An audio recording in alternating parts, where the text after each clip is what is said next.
Quebec and Canada's woke have fostered the cause of Western independence more effectively than any Western independence party or group has managed to in decades. Frustrated Westerners continually spawn new movements and parties that often flare up and fizzle out with limited success. I did just that with the Alberta Independence Party in 2001. It's hard to maintain an organization based on anger and secessionism. I mean, by its very nature, it's going to be populated with prickly people who don't work well with others. Maybe it's time to try a new tactic. Proponents of Western independence should consider just kicking back and letting Canada's woke politics, guided by a cowardly Laurentian elites, do the work for them. I mean, led by Trudeau, there's been a movement to undercut Canadian pride happening for years. Institutions and landmarks that used to be named after national historic figures have been renamed or erased, while statues of the nation's founders have been toppled with nary a peep from our federal leaders. Canada's history is being erased before our eyes, and with it, the sense of national identity. In 2021, Trudeau arbitrarily lowered the Canadian flag for nearly 6 months. It's never been done before, over the discovery of possible unmarked graves at sites of some former residential schools. And I mean, a flag is a unifying symbol, for a national identity. And for half a year, the federal government refused to display it proudly. The flag was only raised when public pressure from veterans groups became too much, and as Remembrance Day was approaching. And it was raised grudgingly. While Trudeau can never admit any fault of his own, he revels in acts of contrition in response to national actions from generations ago.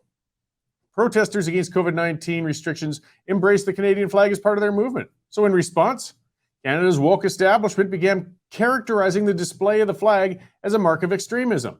Some politicians and media figures stated on social media that they felt triggered and upset when they saw a vehicle displaying the Canadian flag.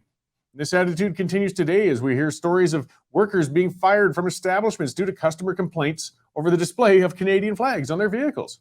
What better way to neuter national unity and pride could there be than to turn the flag into a negative symbol? Canada Day itself is under threat as well.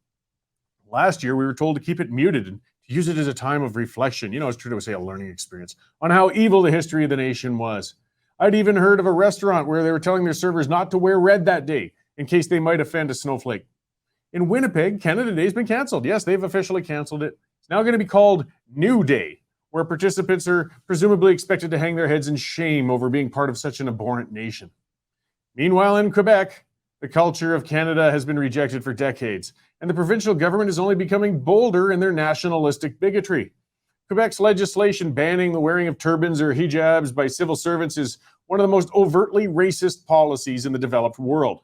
That's not enough for Quebec's leadership, though. Premier Legault just went on a tirade calling non-Quebec cultures inferior. He has outright rejected the concept of multiculturalism and wants to pursue policies of forced integration upon immigrants. This sort of intolerant arrogance on the part of Quebec's leadership, it isn't unexpected. It's built into their very nation as one of the most culturally insecure populations on the planet. The issue is with how the Laurentian federal leadership refuses to intervene when it comes to Quebec's intolerant policies. They've maintained a policy of appeasement and groveling when it comes to Quebec's bleeding for special status for decades. Quebec's the spoiled child of Confederation. While Ottawa continues to bleed the rest of the country to feed Quebec, Quebec just continues to demand more. It's not quelling secessionism in Quebec, it's feeding it. With Canadian leadership working on eliminating any sense of national pride or identity, the nation is on the path to dissolution. The case for Western independence has always been easy to make on the fiscal and political level. Sentimental ties to the nation is what's kept these movements from taking off, and those ties are disappearing. Canada is irreparably broken. Independence advocates don't need to try and break citizens free from the notion of Canada. The federal government is already doing that for them.